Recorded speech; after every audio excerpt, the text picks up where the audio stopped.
26 years old. Kurt Beahan, that's my name. 24. I actually forget sometimes how old I am. Yeah.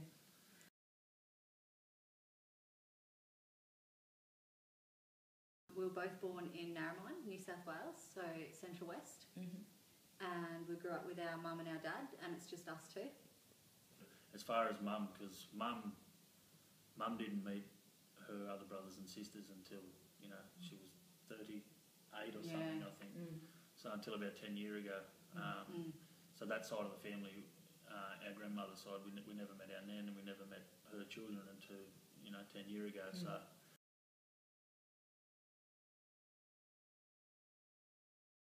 I went to Narromine Public School, and then on to Narromine High School, Dubbo Senior College, where I met basically all my friends today.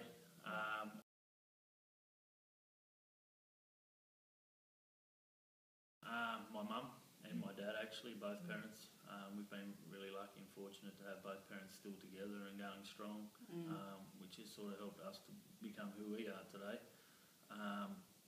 Also, Sharna, obviously, I speak about everywhere I go. There's a photo or a blurb about how good she is and so on. So that sort of inspires me and gives me a bit of a lift, and puts a smile on my face. So as far as work and career-wise go as well, obviously my family, but Jane Cameron from Glenroy actually is a massive plus for me. She's the one who actually encouraged, and I won't say forced, but basically she asked me to do the university degree of school teaching, which I started, and then transferred into the community and social development side of things. So probably if it wasn't for Jane, I wouldn't be in any uni degree. I've got a few, obviously mum and dad, and the same reasons that Kurt said, and also the fact that mum did her first degree when I think I was doing my HSC.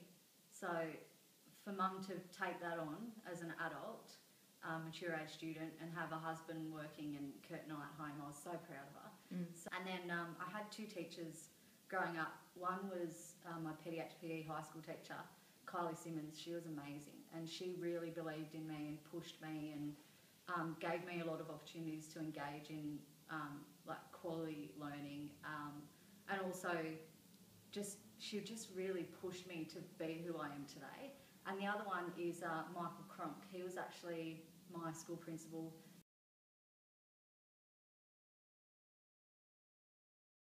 Our family's from a lot of different areas. As I said, mum only met the other half of her brothers and sisters, 10 years ago, 12 years ago. So we do have a lot of family in Redfern, Woolloomooloo, Waterloo, and our grandfather's side, a lot of from Dubbo. Central West. Wellington, Dubbo, Gilgandra, Peak Hill, Tottenham, Albert. Where are your family from? Which mob are you from? So you're we're Wiradjuri, we're and proud. Yep. And what does it mean? What does it mean to you to be Wiradjuri? It's funny because I was looking at that question and I was thinking, wow, that's a really hard question because we were born Aboriginal, so it's really all we've known. But I think to me, if someone says, what does it mean? I think I just come up with words, and it was pride, respect, living, and I also, being an Aboriginal teacher, and I think Kurt would feel it as a community person, like a role model in the community, I just feel I have a responsibility that I need to be a positive role model for Aboriginal kids. And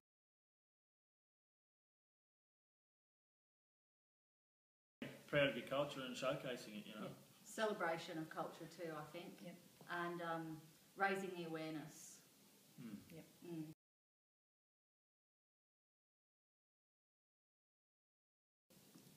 Basically, and I do it with all my kids, non-Indigenous and Indigenous, I always say to them, like, this is the time that you need to think of your future. Like, you don't wait until you're in high school, you don't wait until you're 21. You need to start thinking now, because you're at the age where you can control your future. And I honestly believe that we are all capable of doing anything that we want. you don't need to be the smartest person in the class. You just need determination, and that's the message that I always take. Determination and confidence can get you anywhere in life. Cool. Definitely determination. Yeah, and what I mean by that is when I went to Sydney and played a bit of footy down there, you know, the guys that actually made NRL are the guys that trained hard. You know, they mightn't have been the best footballers. Yeah, you know, there was so many of us there that had a whole lot of talent, but didn't have the willpower and the strength and, you know, to push on and to just train and that sort of thing, and persistence and that sort of thing. You know, you have to stick at it, even if you're not the best at it. Training, you know, I always use Andrew Ryan from Dubbo as an example. He was someone that never could make at school. He never made the footy team. Played for Dubbo Sims, I think, and was always on the bench and never got a run. And then turns out and plays for Australia and New South Wales and captain the Bulldogs. You know what I mean? Because he trained hard and he stuck at it. And, you know, he didn't let whispers in the background and stuff tell him, you know, how he was going to live. You know, he had choices. You know, and I believe in choice. You know, everyone has choices. Even if you haven't had the best, you know, childhood, you still have choices, and you can make those choices and make your own destiny, basically. Choose your own destiny. So.